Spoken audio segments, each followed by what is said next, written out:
नमस्कार। एक सनसनीखेज खबर जो आपको चौंका देगी। बॉलीवुड की मशहूर अभिनेत्री रह चुकी ममता कुलकर्णी, जिन्होंने कभी चकाचौंध से भरी जिंदगी जी थी, अब आध्यात्मिक जीवन में अपनी पहचान बना रही थीं। लेकिन हाल ही में उन्होंने महामंडलेश्वर पद से इस्तीफा देकर सभी को हैरान कर दिया।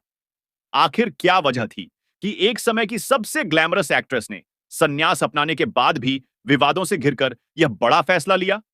आइए इस रहस्य से पर्दा उठाते हैं। ग्लैमरस लाइफस्टाइल से संन्यास तक का सफर। एक समय था जब ममता कुलकर्णी बॉलीवुड की सबसे चर्चित अभिनेत्रियों में से एक थीं। करण अर्जुन, बाजी, चाइना गेट और सबसे बड़ा खिलाड़ी जैसी सुपरहिट फिल्मों में उन्होंने काम किया। महंगे कपड़े, लग्जरी कारें, विदेशी ट्रिप्स और हाई प्रोफाइल पार्टियों से भरी उनकी जिंदगी किसी सपने से कम नहीं थी। लेकिन 2000 के दशक में उन्होंने अचानक ग्लैमर की दुनिया को अलविदा कह दिया। उन्होंने खुद को अध्यात्म में समर्पित कर दिया और साध्वी के रूप में जीवन जीने लगी।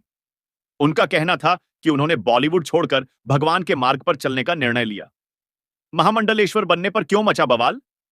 24 जनवरी 2025 को प्रयागराज महाकुंभ में किन्नर अखाड़ा ने ममता कुलकर्णी को महामंडलेश्वर घोषित किया।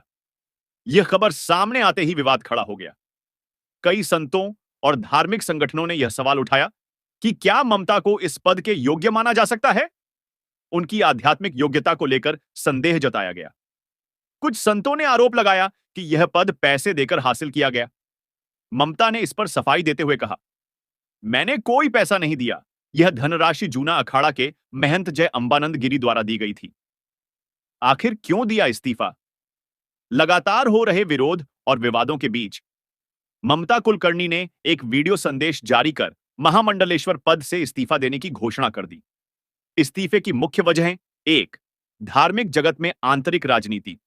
कुछ संतों को यह स्वीकार नहीं था कि एक पूर्व अभिनेत्री को इतना ऊंचा आध्यात्मिक पद मिले। 2. अध्यात्म की शुद्धता पर सवाल। विरोधियों ने कहा कि महामंडलेश्वर बनने के लिए सालों की कठोर तपस्या जरूरी है। 3. व्यक्तिगत दुख। ममता ने कहा कि उन्हें दुख हुआ कि धर्म के नाम पर लोग अहंकार में डूबे हैं और आपस में लड़ रहे हैं। किन्नर अखाड़ा की प्रतिक्रिया। किन्नर अखाड़ा की आचार्य लक्ष्मी नारायण त्रिपाठी ने कहा, हमने अभी तक उनका इस्तीफा स्वीकार नहीं किया है। वह अखाड़े का हिस्सा थी, हैं और रहेंगी। अब आगे क्या होगा? क्या ममता कुलकर्णी इस फैसले पर पुनर्विचार करेंगी? क्या धार्मिक समुदाय उन्हें फिर से स्वीकार करेगा या फिर यह विवाद और गहराएगा? आपकी क्या राय है? क्या ममता कुलकर्णी का महामंडलेश्वर बनना सही था? क्या धार्मिक राजनीति के चलते उन्हें पीछे हटना पड़ा?